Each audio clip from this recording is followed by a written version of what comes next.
The great hall of the Galactic Council fell silent as Ambassador Tellen stepped forward. Her blue skin had turned pale, and her hands shook as she held the datapad. Around the circular chamber, representatives from 47 peaceful worlds watched her with growing concern. "Honored council members," Tellen began, her voice barely above a whisper. "My people, the Vallani, face complete extinction. The Krex Empire has given us one final warning. We have 30 days before they arrive at our homeworld."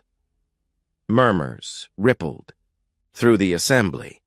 The Krex were known throughout the galaxy as destroyers.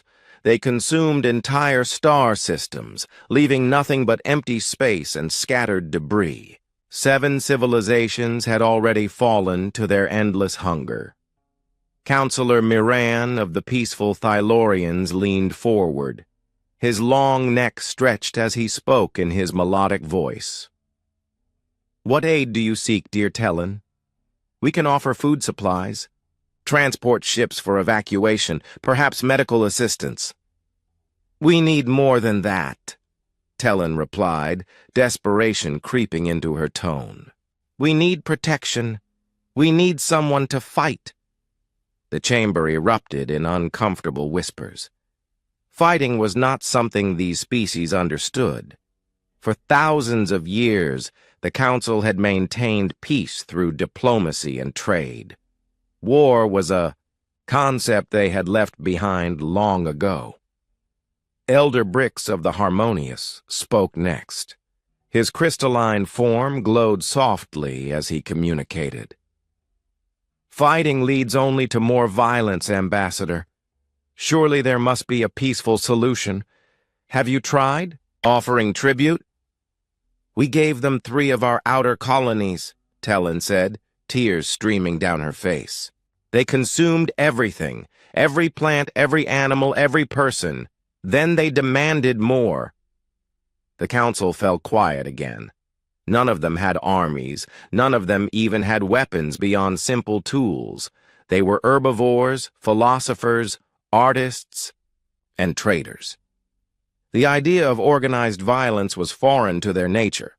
Counselor Moran suddenly straightened. "Wait, what about the new members? The ones from the Deathworld?" A collective shudder ran through the assembly. 3 months ago, they had made contact with a species from a planet so dangerous that most council members refused to visit it. The world was called Earth, and its inhabitants called themselves humans. The humans? Elder Brix's glow dimmed with uncertainty. "They are different from us. Their world breeds violence." "Exactly," Moran said. "Perhaps they understand concepts. We do not." Tellen felt a spark of hope. She had seen the reports about Earth. It was a world where countless species fought for survival every day, where predators hunted prey in endless cycles, where even the weather could kill. If anyone understood the Krex threat, it would be these Deathworlders. "I will send them our message," Tellen decided. Admiral Kane sat in his command chair aboard Luna Station, reviewing patrol reports when the priority transmission arrived. The holographic display showed a blue-skinned alien woman with tears in her large, dark eyes. "To the leaders of Earth," the message began. "My name is Ambassador Tellen of the Vallani people. We are facing complete destruction from a hostile empire called the Krex. Our children are dying. Our worlds are burning. We need help desperately. Please send aid workers, medical supplies, anything you can spare. We have nowhere else to turn." The transmission included data files about the Krex Empire. Kane's expression grew darker as he read each report. The Krex were not just raiders or conquerors. They were a species that viewed all other life as nothing more than food. They consumed entire ecosystems, leaving dead worlds in their wake. Kane activated his communication system. General Martinez to my office immediately. Also get me Captain Brooks from the Science Division. Within minutes, both officers arrived. General Martinez was a tall woman with graying hair and scars from the border wars. Captain Brooks was younger, a specialist in alien biology. "What do you make of this?" Kane asked, sharing the transmission. Martinez studied the data with professional interest. "Classic apex predator behavior. They're not even trying to conquer territory. They're farming entire star systems." "The biological data is fascinating," Brooks added. "The Kreks evolved on a low-gravity world with no significant predator competition. They've never faced organized resistance." "And these Vellani?" Kane asked. "Herbivores, peaceful to the point of helplessness. Their entire civilization is built around avoiding conflict." Brooks paused. "Admiral, I don't think they understand what they're asking for." Kane leaned back in his chair. "They asked for help. They're about to get it." "Sir, what are your orders?" Martinez asked. "Alert the Third Fleet. Full combat deployment. I want every available ship ready for deep space operations within 48 hours. Martinez raised an eyebrow. "The entire Third Fleet? Sir, that's over 300 ships. The Kreks have consumed 7 star systems, General. This isn't a police action. This is war." 2 days later, the human response reached the Galactic Council. Tellen had hoped for a small relief convoy, perhaps a few cargo ships with supplies and volunteers.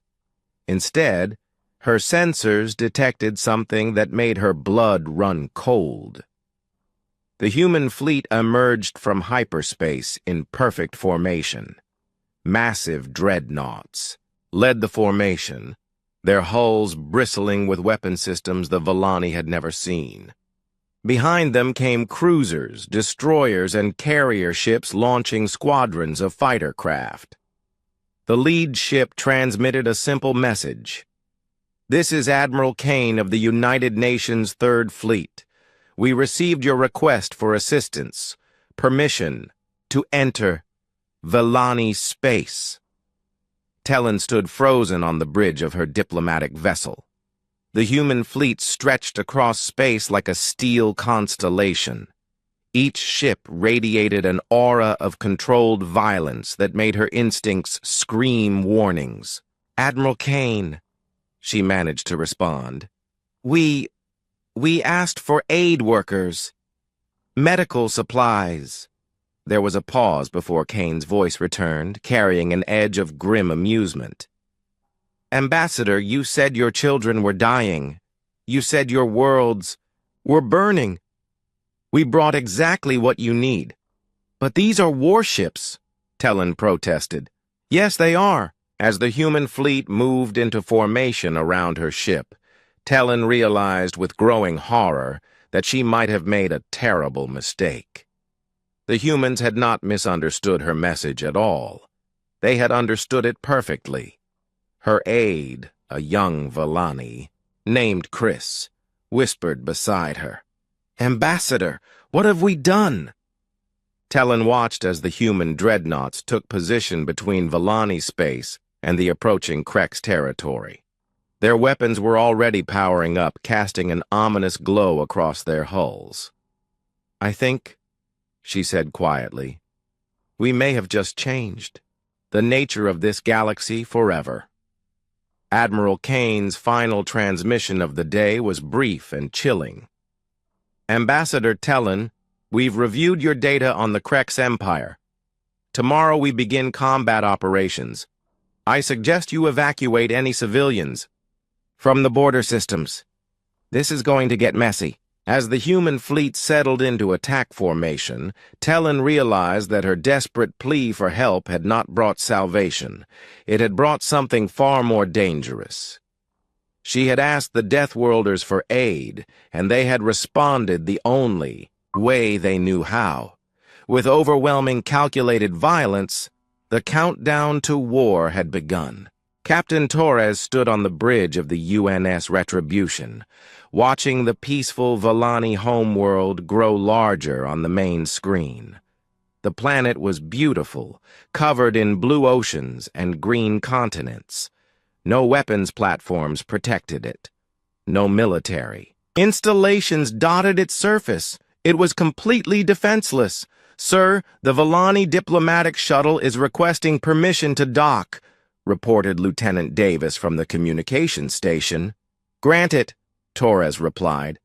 "And prepare the briefing room. Time to meet our new allies." Ambassador Tellin boarded the human ship with visible nervousness. She had expected the interior to be dark and threatening, like something from her people's ancient nightmares.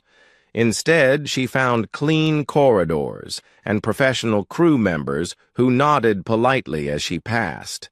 The humans themselves were shocking to see up close. They stood taller than most Volani, with thick muscles that spoke of a world that demanded physical strength. Their eyes moved constantly, scanning for threats that did not exist. Scars marked many of their faces, evidence of lives lived in danger. "Ambassador," Captain Torres greeted her in the briefing room. "Welcome aboard. I hope your journey was comfortable." "Captain Torres," Tellin replied, struggling to maintain diplomatic composure, "your fleet is impressive. But I must ask, do you have any relief supplies? Food, medicine, construction materials?" Torres opened a wall panel revealing racks of weapons. Pulse rifles, plasma grenades, personal armor, and devices Tellin could not identify. "We brought exactly what your people need, Ambassador." "These are instruments of war," Tellin whispered. "Yes, they are. And war is what the Krex brought to your door." Major Brooks entered the briefing room carrying a data pad. She was a compact woman with intelligent eyes and the easy movement of someone accustomed to violence. "Captain, I've finished analyzing the Krex battle footage." "What did you find?" Torres asked. "They're sloppy," Brooks replied, activating the holographic display. "Look at their attack patterns. No coordinated formations, no tactical flexibility. They rely entirely on fear and overwhelming numbers." Tellin stared at the display showing Krex ships destroying her people's colonies. "You see tactics in this? We see only horror." "That's because you're looking at it like prey," Brooks explained gently. "The Krex are apex predators from a world with no competition. They've never faced organized resistance. Watch this." The display showed a Krex ship attacking a Volani transport convoy. The alien vessel moved in a straight line, broadcasting threatening messages while its weapons charged slowly. "See how they waste time on intimidation?" Brooks pointed out. "They want their victims to panic and run. It makes the hunt more satisfying, but what if the prey doesn't run?" "The prey always runs," Tellin said quietly. "That is how prey survives." Torres and Brooks exchanged a look that made Tellin's skin crawl. It was the look of predators recognizing their nature. The first test came sooner than expected. Long-range sensors detected a Krex scouting party moving toward a Volani refugee convoy. 3 enemy ships against a handful of civilian transports and 1 human escort vessel, the UNS Defiant. Captain Torres watched the engagement from his command center while Tellin stood beside him, trembling. The Krex ships approached in their typical pattern, broadcasting demands for surrender while slowly moving into attack position. "Defiant to Krex vessels," came the calm voice of Commander Hayes over the communication system. "You are attacking civilian refugees. Withdraw immediately, or we will open fire." The Krex response was predictable. Harsh laughter and threats of consumption. They had never met a species that issued ultimatums to them. "Defiant, "You are cleared to engage," Torres ordered. What happened next shattered every assumption the Volani had about space combat. The UNS Defiant did not wait for the Krex to attack first. It did not attempt to negotiate or delay. It simply opened fire with devastating precision. The human ship moved with mechanical efficiency, its weapon systems coordinating in ways the Krex had never encountered. While the alien ships were still posturing and threatening, the Defiant had already calculated firing solutions and begun its attack run. The first Krex ship exploded before its crew realized the fight had started. The second managed to return fire, but its weapons struck empty space where the human ship had been moments before. The third Krex vessel attempted to flee, only to discover that the Defiant was faster and more maneuverable. In less than 4 minutes, all 3 Krex ships were destroyed. The human vessel had not taken a single hit. Talon stared at the tactical display in shocked silence. "How is this possible?" "The Krex have never fought a pack hunter," Torres explained. "They're designed to terrorize individuals, not engage coordinated opponents." Intercepted Krex communications confirmed the captain's assessment. The enemy fleet was in chaos, their commanders demanding explanations for impossible events. "The prey species have warriors," one Krex general roared over the communication channels. "This was not in the scouting reports. How can prey become predators?" Admiral Kane arrived with the main fleet 12 hours later. His flagship, the UNS Endeavor, was a massive dreadnought that dwarfed every other ship in the system. As it took position at the center of the human formation, Talon felt a chill of pure terror. The Admiral met with her personally, and his presence was overwhelming. He was an older man with gray hair and eyes that had seen too much war. When he spoke, his voice carried the weight of absolute authority. "Ambassador, we've studied your enemy extensively. The Krex Empire has been expanding for over 200 years, consuming everything in their path. They've never been stopped because no one has ever tried to stop them."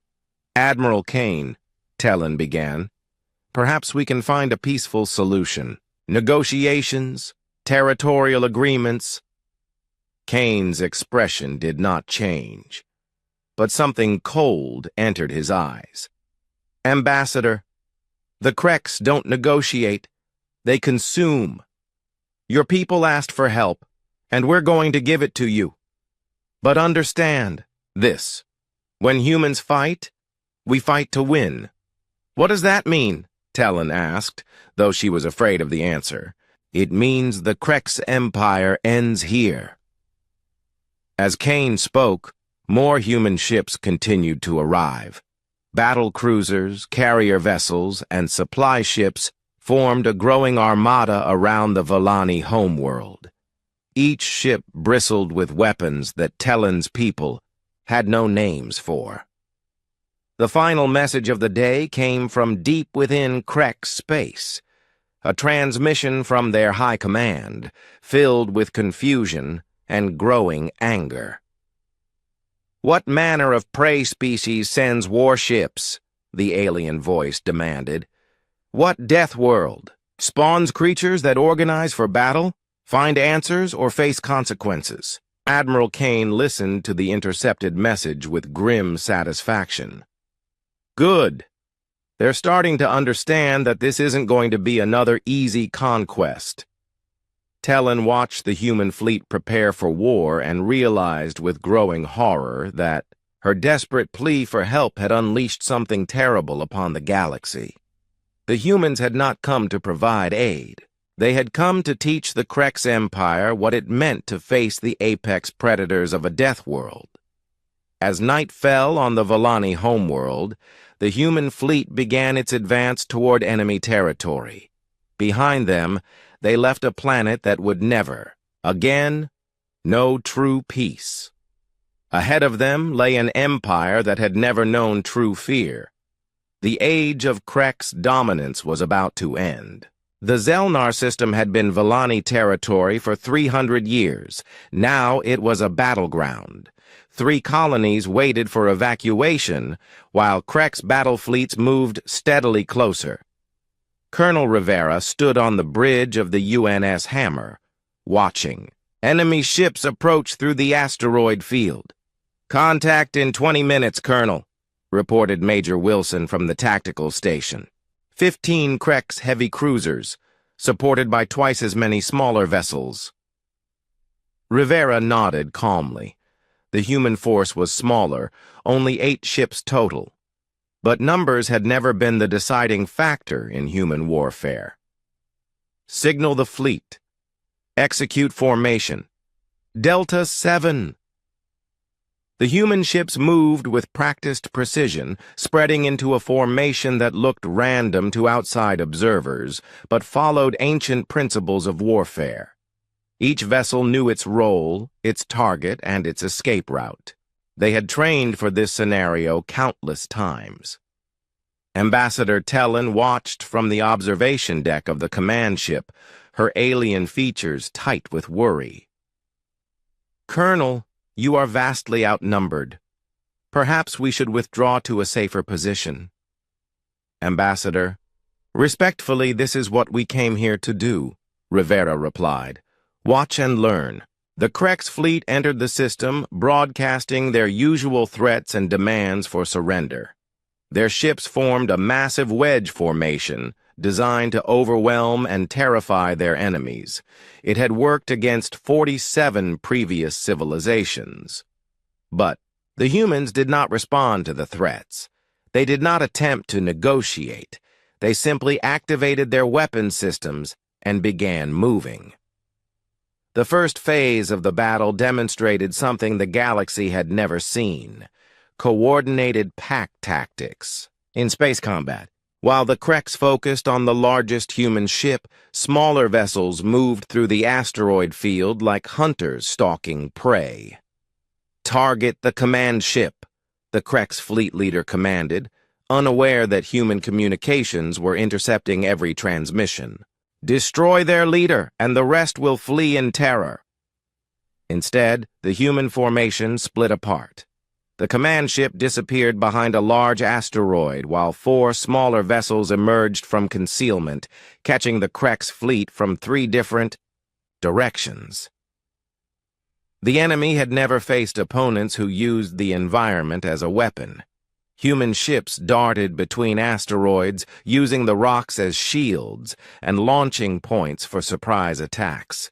Krek's vessels, designed for open space intimidation, found themselves trapped in a 3-dimensional maze.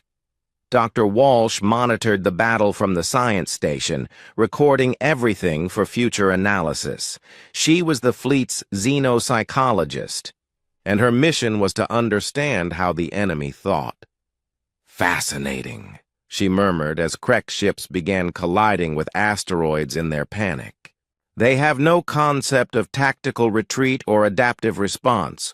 Once their initial plan fails, they simply escalate with more violence." The battle turned into a demonstration of human military doctrine. While Krek ships charged forward in straight lines, human vessels used crossing maneuvers, concentration of fire, and coordinated attacks that struck multiple targets simultaneously. A Krek's heavy cruiser exploded as 3 human ships focused their weapons on its reactor core. Another enemy vessel, attempting to ram the nearest human ship, found itself targeted by precise missile strikes that disabled its engines before it could complete its suicide attack. "This is impossible," came the transmission from the Krek's fleet. "Commander, prey species do not coordinate. They do not plan. They do not fight back." Colonel Rivera allowed himself a small smile. "All ships, initiate Phase 2. The human fleet had been holding back. Now they revealed the true extent of their capabilities. Advanced targeting systems locked onto multiple Krek's vessels simultaneously. Weapons that had been firing at reduced power suddenly unleashed their full destructive potential. The psychological warfare began during the height of the battle. Commander Hayes, following Dr. Walsh's recommendations, began broadcasting on Krek's frequencies. But instead of threats or demands, he transmitted something far more disturbing: footage from Earth. The Krek's fleet watched in growing horror as images filled their screens. Humans hunting in coordinated groups across African plains. Wolves bringing down prey twice their size through pack tactics. Military units moving with mechanical precision through urban warfare scenarios. "What manner of predator coordinates like this?" whispered a Krek ship captain, his voice intercepted by human intelligence. The answer came in the form of more footage. Humans building complex tools, teaching their young to fight, organizing massive armies that moved as single entities. It was everything the Kreks had never encountered. A species that was both intelligent and predatory. Deep within Krek space, General Vorthak received reports of the battle with growing disbelief. He was the Empire's greatest military commander, veteran of 17 successful conquests. Nothing in his experience had prepared him for these humans. "Send more ships," he ordered his subordinates. "Double the fleet size, triple it if necessary." "General, perhaps we should study these humans first," suggested one of his advisors. "Learn their weaknesses before committing more resources." Vorthak turned on the advisor with snarling fury. "They are prey. All species except us are prey. Send the reinforcements immediately." But as reports continued to arrive from the battle zone, Vorthak felt something he had never experienced before: uncertainty. The humans were not fighting like prey. They were fighting like apex predators defending their territory. The Battle of Zelnar ended with the complete destruction of the Krek's fleet. Not a single enemy ship escaped to report back to their commanders. The human fleet had taken minimal damage and was already preparing for the next engagement. Ambassador Tellen stood among the wreckage of her world view, watching human ships collect data from the destroyed Krek's vessels. "I do not understand," she said quietly to Colonel Rivera. "How did you coordinate so perfectly? How did you know exactly what they would do?" Rivera studied the tactical display, already planning the next phase of operations. "Ambassador, the Kreks are apex predators, but they're solitary hunters. They've never faced pack predators before." Pack predators. Humans evolved as persistence, hunters. We chase our prey until it collapses from exhaustion. But we don't hunt alone. We coordinate, we plan, we adapt. The Kreks are fighting a type of warfare they don't even know exists. Dr. Walsh approached with her preliminary analysis. "Colonel, the psychological impact is exceeding projections. Krek's communications are showing signs of species-wide anxiety. They're struggling to categorize us." "Good," Rivera replied coldly. "Fear will make them sloppy." As the human fleet prepared to advance deeper into Krek's territory, Ambassador Tellen realized that she had witnessed something unprecedented in galactic history. For the first time in over 2 centuries, the Krek's empire had been defeated in open battle. But more than that, she had seen the true nature of Deathworlders. They did not just survive hostile environments, they mastered them. They turned every challenge into an advantage, every threat into an opportunity.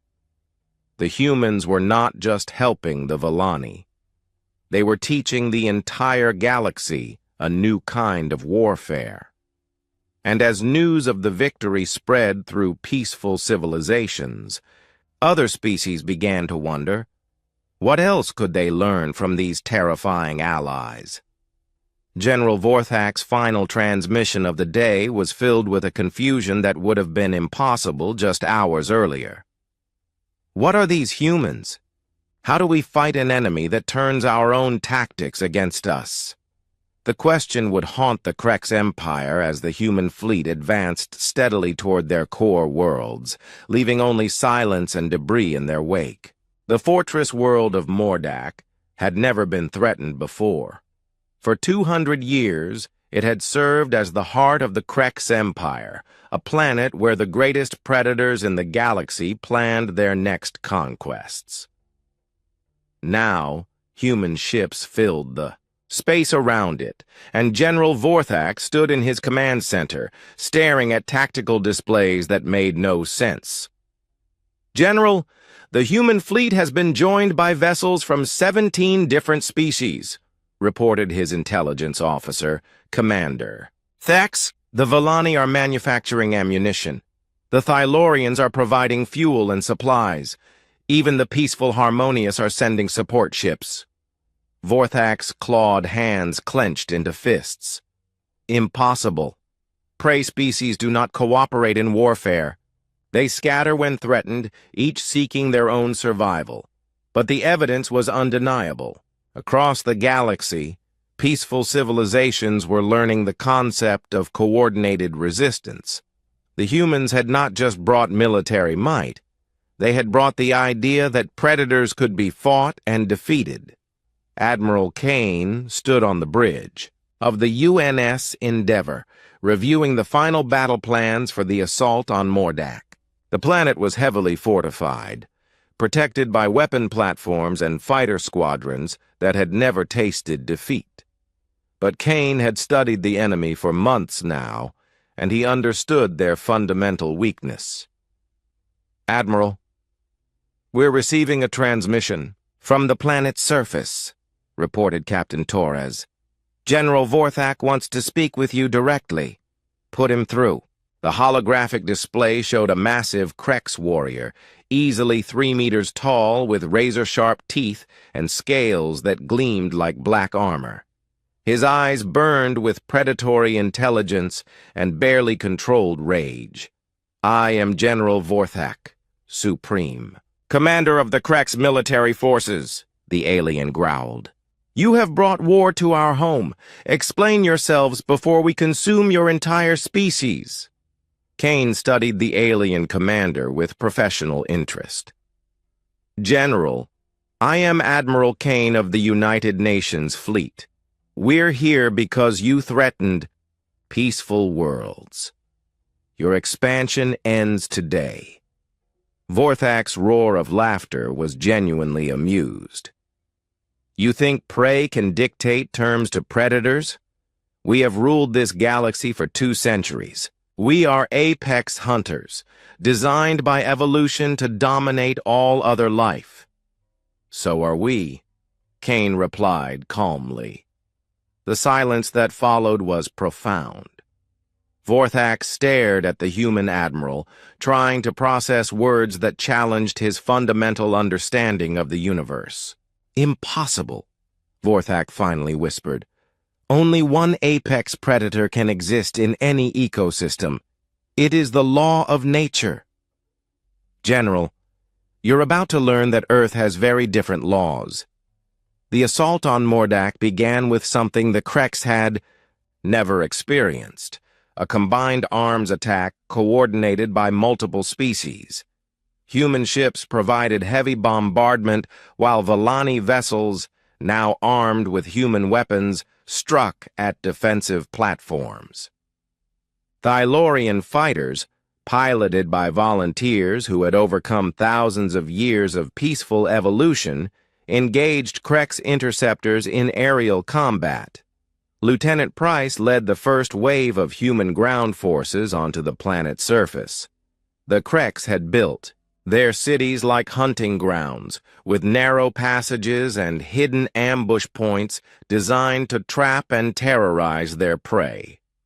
But human infantry had trained for urban warfare in environments far more dangerous than anything the Krex could imagine.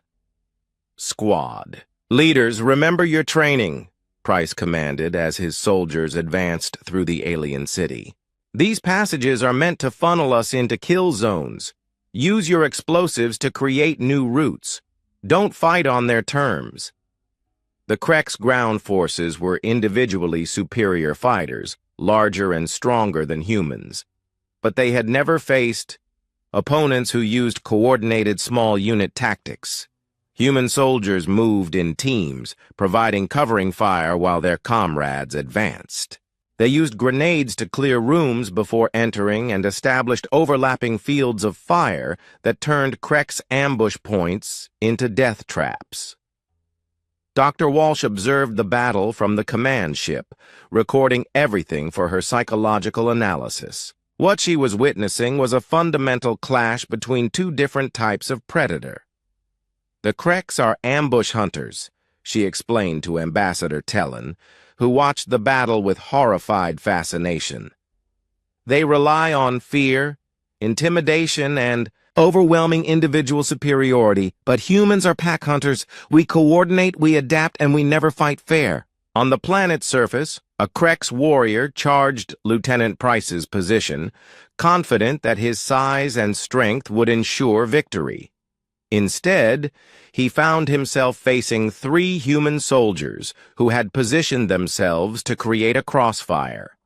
The eyes. Alien died without understanding how prey could coordinate so effectively. General Vorthak led his elite guard in a desperate counterattack, trying to reach the human landing zone. His personal combat skills were legendary, honed by decades of hunting the most dangerous prey in the galaxy. But as he moved through his own city, he found himself being hunted. Human snipers took positions in buildings the Kreks had thought secure. Demolition teams collapsed passages behind the alien forces, cutting off their retreat routes. Most disturbing of all, the humans seemed to anticipate every Krek's tactical decision. "How do they know our movements?" Vorthak demanded as another ambush was turned against his forces. The answer came from Dr. Walsh's research. "The Kreks are predictable because they've never faced serious opposition," she had told Admiral Kane. "They have standard responses to every situation, but no experience adapting when those responses fail." As the battle raged, Captain Torres found himself in hand-to-hand combat with Krek's warriors in the city's central district. The aliens were individually superior fighters, but Torres had something they lacked: the knowledge that he was not alone. Every human soldier on the battlefield was connected by communication systems that allowed instantaneous coordination. When Torres needed support, it arrived within seconds. When he identified a target, 3 other soldiers were already moving to engage, it from different angles.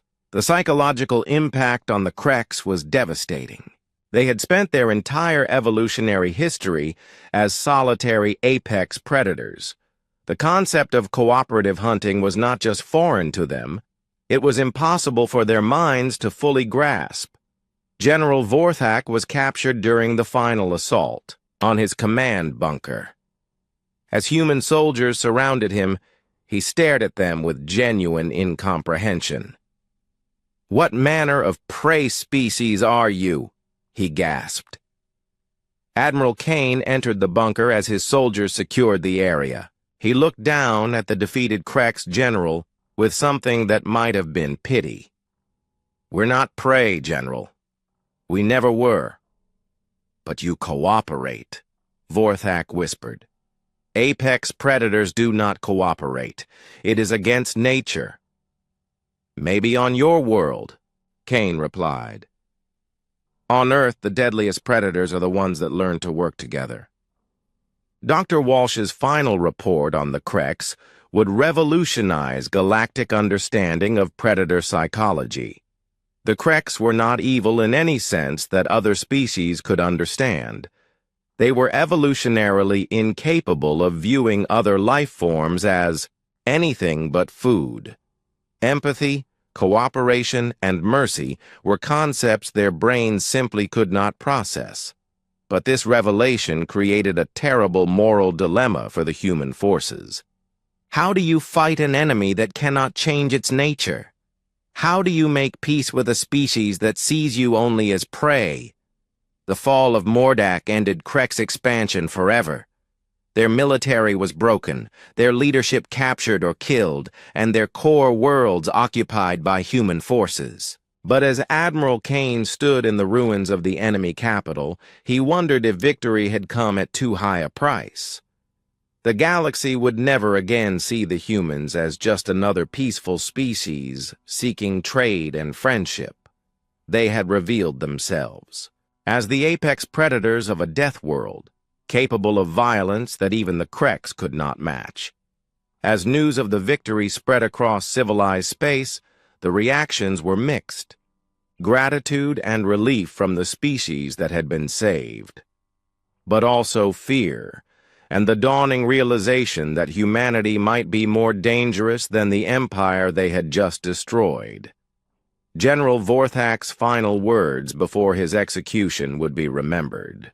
Throughout galactic history, we thought we were the apex predators. We were wrong. The humans are something worse. They are apex predators who choose when to hunt. The age of Krek's dominance was over. The age of human influence had begun. 6 months after the fall of Mordak, Ambassador Tellen stood in the Museum of Human Warfare on Earth, staring at exhibits that chilled her to the bone. The building was massive, spanning centuries of human conflict from primitive clubs to orbital bombardment platforms. Every display told the same story. Humans had been perfecting the art of war since before they reached the stars. The persistence hunting exhibit is particularly popular with alien visitors, said Dr. Elena Vasquez, the museum's curator. She was a small woman with kind eyes, but Tellen had learned that appearances meant nothing when it came to humans. The display showed early humans chasing prey across vast distances, following herds for days until exhaustion claimed their targets. Patient, relentless, coordinated. Everything the Kreks had never faced before. "Your species hunted like this for thousands of years?" Tellen asked, her voice barely above a whisper. "Much longer," Dr. Vasquez replied. "Some anthropologists believe persistence hunting shaped our entire evolution. Our ability to sweat, our long-distance running, our social cooperation, we became what we are by chasing things until they died." Tellen moved to the next exhibit, which showed the evolution of human military tactics. Ancient phalanxes, medieval night charges, modern combined arms operations. Each development built upon the last, creating increasingly sophisticated ways to coordinate violence. "The Galactic Council wants to understand," Tellen said finally. "How did you become so effective at warfare while remaining civilized?" Dr.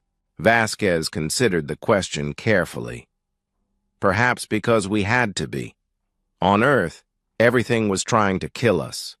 The weather, the animals, the diseases, even other humans.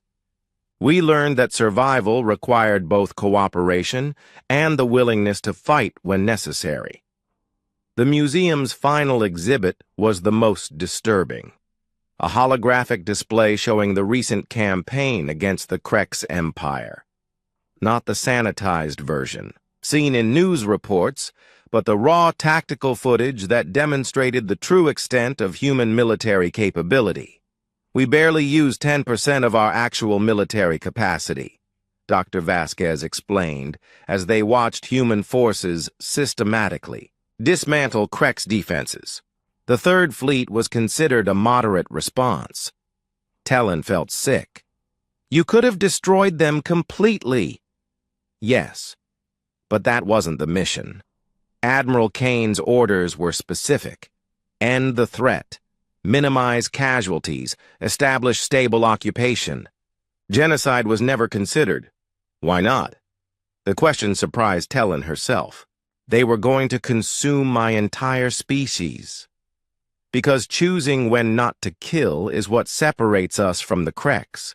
The conversation was interrupted by an urgent communication from the Galactic Council. Tellin accepted the transmission, and Elder Brix's crystalline form appeared in hologram. Ambassador, we have detected another hostile fleet approaching from the galactic rim, a species called the Devourers. They make the Kreks look peaceful by comparison. Tellin felt her blood turn to ice. How long until they reach inhabited systems? 6 months at their current speed. We need to discuss our response immediately. As the transmission ended, Dr. Vasquez noticed Tellin's expression. Another enemy? Worse than the Kreks, Tellin replied. And the Council expects humanity to deal with them as well. The emergency session of the Galactic Council took place 3 days later. Representatives from 67 species gathered in the Great Hall, but all eyes were on the human delegation. Admiral Kane sat with his staff officers, calmly reviewing intelligence reports while the other species debated frantically. The Devourers have already consumed 12 star systems, reported Counselor Moran. They don't even leave debris behind. They consume everything, including the planets themselves. What do we know about their military capabilities? Asked Elder Brix. Commander Hayes, now promoted to Admiral after his success against the Kreks, answered the question. They're nomadic, traveling in massive fleet cities. Individual ships are larger than anything we've encountered, but they rely on raw size rather than tactical sophistication. Can you stop them? The question came from a dozen species simultaneously.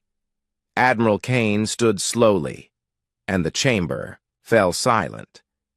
His presence had grown more imposing since the Kreks campaign. When he spoke, his words carried the weight of proven capability. The Devourers can be stopped, but this time, we won't be fighting alone. The Admiral activated a holographic display showing military installations throughout former Krek space. Over the past 6 months, we've been training volunteer forces from 17 different species. The Volani now have their own fleet of armed vessels. The Thylorians have established a military academy. Even the Harmonious have developed defensive capabilities. Tellin stared at the display in amazement. The peaceful species of the galaxy had been transformed. They were still diplomats, traders, and philosophers, but they were also learning to be warriors. The age of helpless prey is over, Kane continued. When the Devourers arrive, they'll face not just human forces, but a coordinated defense from the entire galaxy. The transformation was more profound than just military training. On worlds throughout the galaxy, peaceful species were discovering aspects of themselves they had never known existed. Volani engineers designed better weapons with the same creativity they had once used for art. Thylorian pilots flew combat missions with precision that rivaled their musical performances. But perhaps the most significant change was psychological. The victim mentality that had paralyzed peaceful species for millennia was disappearing. They had learned that predators could be fought and defeated. Commander Torres, now assigned to the Galactic Defense Force, watched Volani recruits training on a human-built facility. Their transformation was remarkable. 6 months ago, these beings had been helpless in the face of any threat. Now they moved with purpose and confidence. How do they adapt so quickly? He asked Dr. Walsh, who had been studying the phenomenon. Intelligence is the ultimate evolutionary advantage, she replied. Once they understood that cooperation could be used for defense as well as trade, the adaptation was inevitable. The first Devourer scout ships arrived 4 weeks ahead of schedule. But instead of finding helpless prey worlds, they encountered a galaxy that was ready for war. The combined fleet that met them included vessels from over 30 species, all coordinated by human tactical doctrine. The battle was brief and decisive. The scout ships, designed to terrorize isolated civilizations, found themselves facing opponents who had learned the lessons of Earth, that pack hunters always defeat solitary predators. Admiral Kane's after-action report was characteristically understated. Enemy scouts eliminated. Main fleet estimated to arrive in 36 days. All defensive positions report ready. But the real victory was not military. It was the sight of species throughout the galaxy standing together. No longer prey, no longer helpless. They had learned that survival sometimes required violence, and that coordination was the key to victory. Ambassador Tellen stood on the bridge of her own warship, the VNS Retribution, named after the human vessel that had first shown her people how to fight back. Around her, a crew of Villani warriors prepared for the coming battle with calm professionalism. "Ambassador," her tactical officer reported, "Human Command is requesting our squadron take position in the third defensive line." "Acknowledge and comply," Tellen ordered. "Signal the fleet. All ships prepare for engagement." As the great battle approached, she reflected on the changes that had swept through the galaxy. The Galactic Council still existed, still pursued trade and diplomacy. But now it had teeth. Now it could protect itself. The transmission came from deep space, broadcast on all frequencies by the approaching Devourer fleet. "We are the consumers of worlds. We are inevitable. Prepare for consumption." The response came not from humanity alone, but from 67 species speaking in unison. "We are the Galactic Defense Force. You are not welcome here. Withdraw or be destroyed." For the first time in galactic history, the prey had become the predators.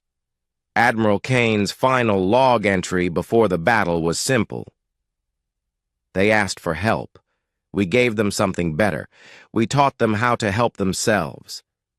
The age of helpless civilizations was over.